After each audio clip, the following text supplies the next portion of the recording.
Hello friends, Solid Jake here in my hotel room at DreamHack Austin. I just got back from the Heroes of the Storm Summit and I have some awesome stuff to share with you. We're going to take a look at Chromie, the next hero coming into the Nexus for Heroes of the Storm. So without further delay, let's just get straight to it. Now, Chromie is a mage, a ranged assassin in Heroes of the Storm, and her kit is very much, about the siege. She's from afar, but she's not a structural sieging type hero. She is very much an assassin. Her kit is purely about picking apart enemy heroes, but she's incredibly vulnerable just about at all time. So let's actually hop on in here and take a look at these abilities. Pardon with me as I'm a bit of a makeshift setup here in the hotel room. So that first ability, bam, that is Sandblast. It costs you 20 mana. Again, this cannot be used on structures or minions. This only works against enemy heroes. It has a 1 second wind up where Chromie just kind of throws her hands back and draws the sand into her hands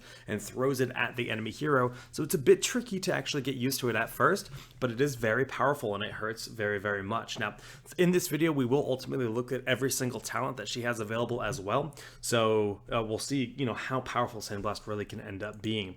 Also, we'll look at gameplay, so don't worry about that. Dragon's Breath, we have that. That's going to be, this is kind of her lane clear, but it's a very long cooldown. It's a 14-second cooldown.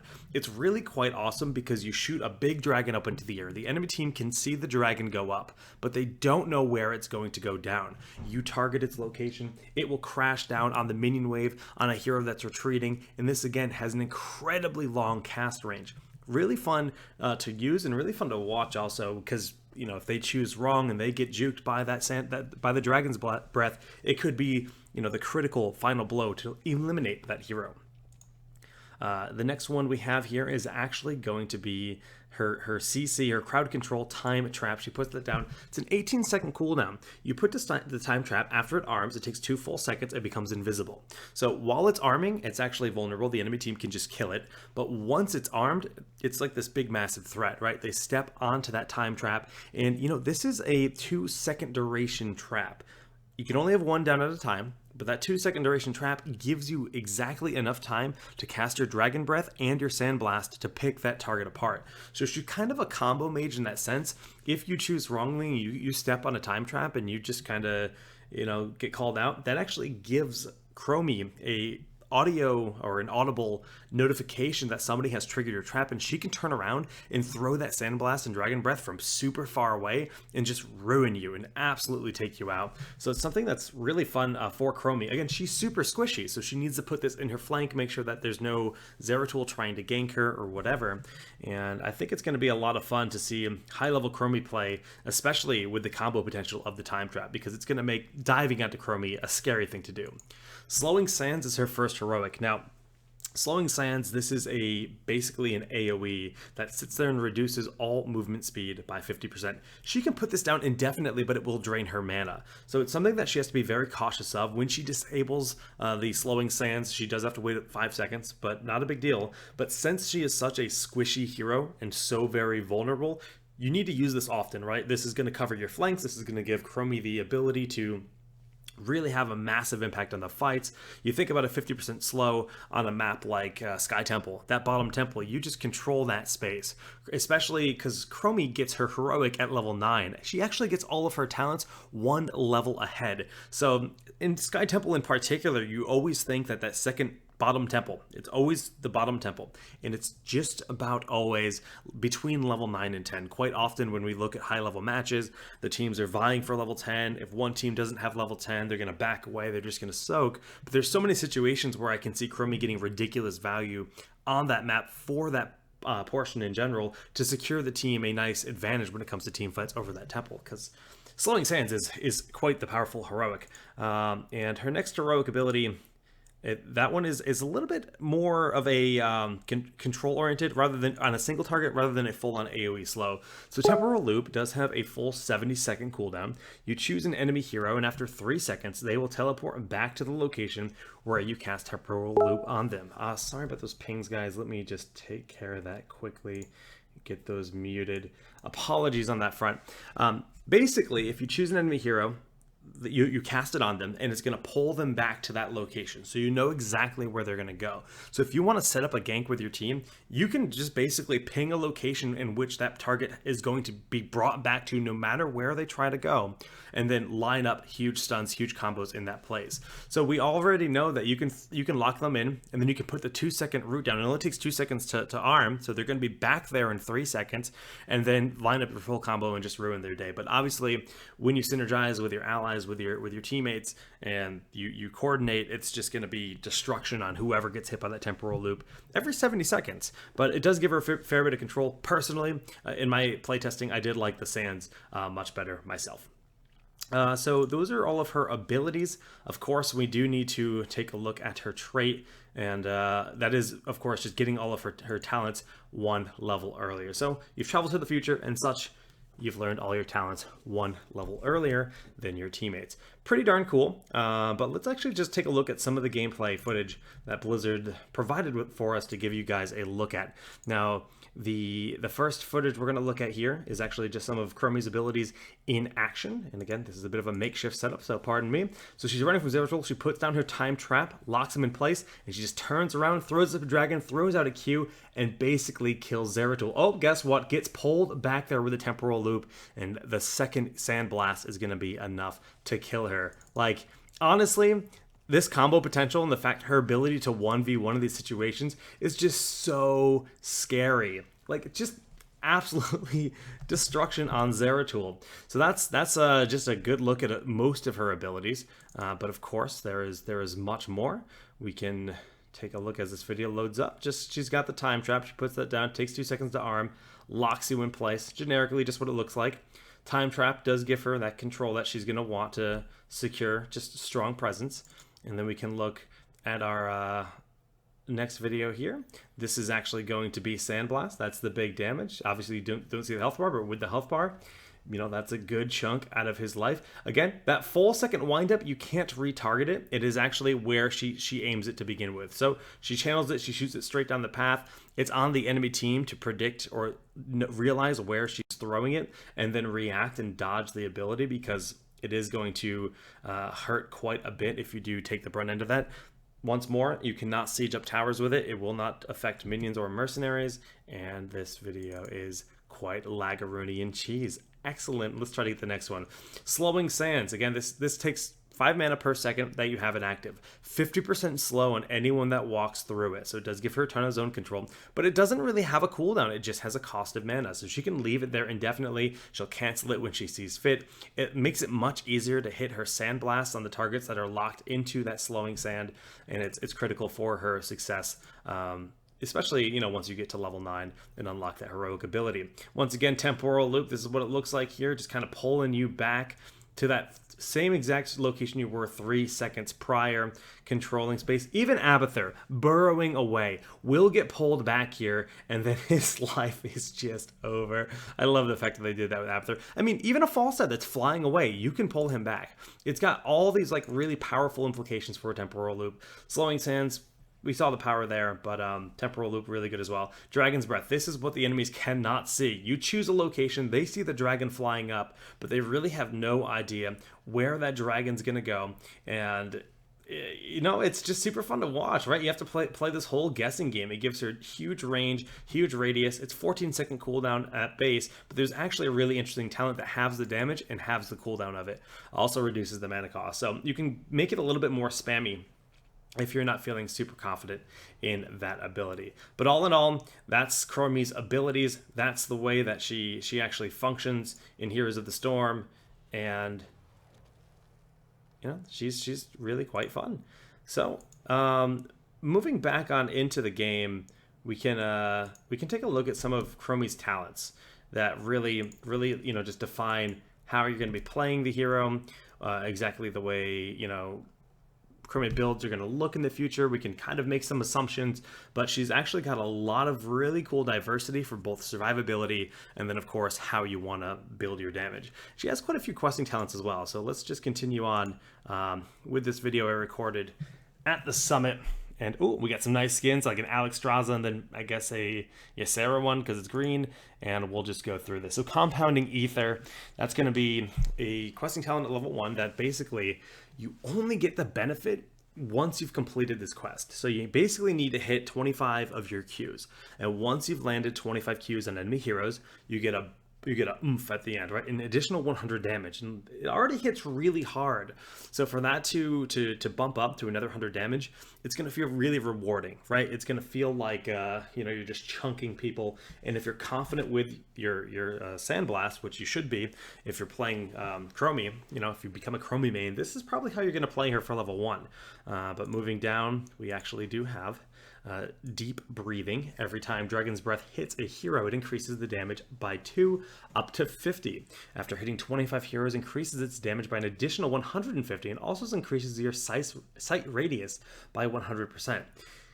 I actually didn't have the chance to try this out, but it sounds insanely good. The sight radius alone, considering that Chromie is all about sieging from afar, is so massive. And this is one of the cooler quest talents I've seen to date. So I'm actually very excited about Deep Breathing, and it's going to be cool to see how that works. Again, though, that's a 14-second cooldown at base, a little bit harder to complete that quest. Time Walker's Pursuit. Well, gathering a regen globe increases your mana regen, but basically she gets ability power once she gets 15 mana globes. So this is kind of like a cool, unique Conjurer's Pursuit. They've actually turned Conjurer's Pursuit, Seasoned Marksman, many talents like that, into questing talents in this patch. They've full-on reworked Arthas, Anubarak, and Falstad. They all have tons of new talents and changes to them. Unfortunately, I don't have the footage of that, but that will be coming very soon. I'm not sure in which patch exactly, but that was into the build that we played here at the summit. Continuing on, guys, we have Peer in the Future. This is our last talent at level 1, and this is going to activate to reveal a targeted area for 2 seconds. Enemies seen are revealed for 4 seconds. So it's kind of like a clairvoyance, just gives her a lot of vision, also enables her to siege. I don't see this being as powerful as the other talents myself, but it is cool to have a vision option, especially as like some kind of control mage, very, very long CG. So Piercing Blast, we talked about the Q build being a possible thing. You get the additional 100 damage from the quest at level 1. Now it pierces and hits 2 heroes. She starts to chunk, and especially in like siege fights where you're fighting over something like an altar, you're fighting over a tribute. She is just a monster in these situations. And the Q on, I think it's a 6-second cooldown, is very short. She can just throw them out left and right and just chunk through the enemy team.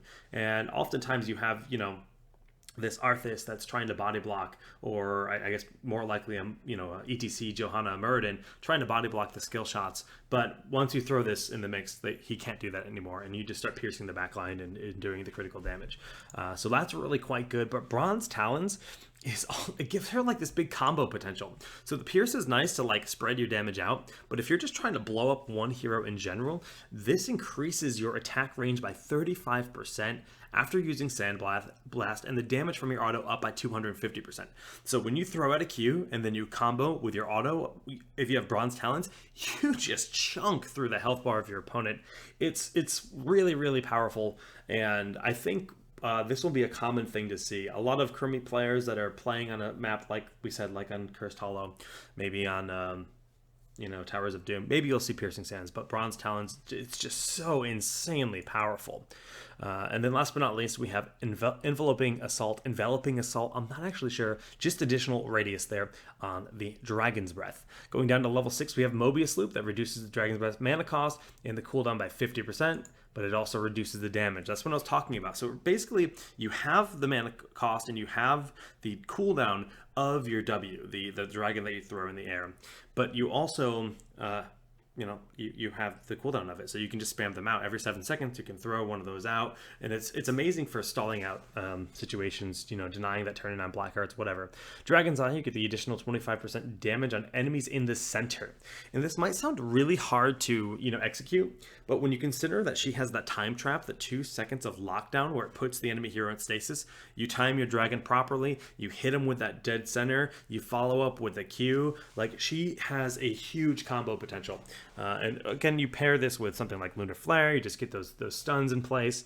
I think we're going to see a lot of Dragon's Eye at the top level. Last but not least, we have Chrono Sickness. This reduces the time trap cooldown and adds a slow of 50 or 40% for 3 seconds. So if you want to be that CC Chromie, that's on the table. Once again, level 9 when she gets her heroics, we have Slowing Sands. That's just a 50% slow. And of course, last but not least, we have Temporal Loop. Those are our 2 heroic abilities, both very powerful, very different too. Gives her a different kind of potential depending on the map. Now this is when she has some cool sustain options, and I like this a lot. Bye-bye, she has a 75% Hearthstone duration reduction, so she can just Hearth super quick, right? You just throw down that trap on someone, and you can just Hearth and get out of there if you're like that afraid. And it adds a really cool animation where she flies up in the air with her dragon wings, getting away from that. I don't think I have footage of that, unfortunately, but I assure to you that it's very, very cool. Reaching through time increases the Sand Blast range and the Dragon's Breath range, so it just gives her a little bit longer siege potential. And then Time Out, it's basically an ice block, so you activate to place yourself in stasis and gain invulnerability for up to 7 seconds, can be reactivated to end the effect of early. So she like curls up in this little dragon shell, it's her ice block, but she can get up whenever she pleases. Full 7 seconds of stall out. Very powerful for Chromie to stay alive. She truly needs it. And level 15, she has a lot of really beefy talents as well. So Sandblast increases your ability power. Hitting an enemy hero with Sandblast increases your ability power by 10% for the next 10 seconds.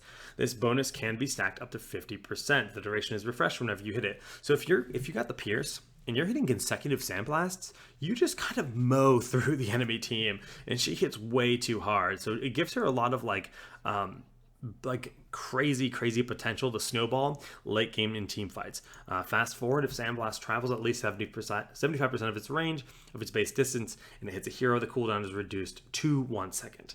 So again, really kind of snowbally with the Q builds, right? This is why I'm thinking there's a lot of crazy potential with just Q builds in general, because once you hit level 15, she can just have this insane power. She reaches where she's just doing way too much damage, impossible to heal through if you're being body blocked and locked in place, and she's just chunking through you. But again, the Q is pretty hard to hit compared to a lot of other skill shots. Quantum Overdrive, activate to increase your ability power by 25% for 10 seconds. So if you just want to have the control of when you get that AP, you know you're going to want to fight. It's only on a 30-second cooldown, so for 10 seconds, you got 25% additional ability power. Also, a really cool option. Like, she becomes such a powerhouse at level 15, that's for sure. All right, well, moving on down to level 19, her final talents, we've got Pocket of Time, which removes Slowing Sands mana cost and increases the slow up to 75%. That is just going to make that heroic, or 70%, not 75%, excuse me. Just going to increase that heroic even more. Temporal Loop now hits all enemies near its center, so that's a bit insane. You know, we already talked about that pulling people back 3 seconds earlier, but now it can hit multiple people. Apparently, oh, there's Medivh. That's the next video we're going to be making. Let's just go back a little bit more. The past and future me, Sandblast is remembered and recast. This is really quite cool. Basically, exactly where you cast Sandblast, it leaves a sand form of Chromie. So then you move, and there's a sand form of Chromie where you previously were. So the next time that you Q, you can shoot. It'll shoot another Sandblast from the location where you shot it last. And it'll re-angle it though, so it'll try to meet where you're shooting. So it's quite cool. You can pierce and like hit 2 people, or like, you know, pincer and hit 2 targets. There's a lot of different things you can do with it, and it's just insanely fun. Just about everyone that played Chromie at the summit was using this talent at level 20, just because of how insanely fun it was. It also just gives her a lot of burst damage. And then her last ability here is Anderhall Abnormally. Words, man, words are hard. You gain 3 charges of Time Trap, and you can also have 3 active at once. Normally, she can only use 1 at a time, so this is kind of insane. It gives her this crazy potential to be like a control mage, where she puts that down like all in the back flanks, and she waits. Now, remember, it's not like a normal stun. Time Trap is a full stasis, so that target is completely invulnerable when they're in that. So that's something that's going to have a bit of a skill ceiling. We'll see it used to great effect at the highest level, but I definitely expect that lower levels, people will overlap their stuns. You know, they see that target locked down, they throw their Lunar Flare down, but they're in stasis, so the Lunar Flare doesn't actually do anything. So it's something that's going to be harder to maximize its value of than I think some people expect. But all in all, this is Chromie. She is the next hero coming. She releases very soon, just about a week from now. She will be entering the Nexus, and she is an absolute beast. I highly encourage you guys try her out as soon as she launches in Heroes of the Storm, because she's going to be a lot of fun. I'm also going to be putting out a Medivh video. I'm going to record that in just a moment, so keep your eyes out for that. And if you like this content, be sure to subscribe here on YouTube. Thanks so much for watching, and I'll be back for the Medivh video in just a few.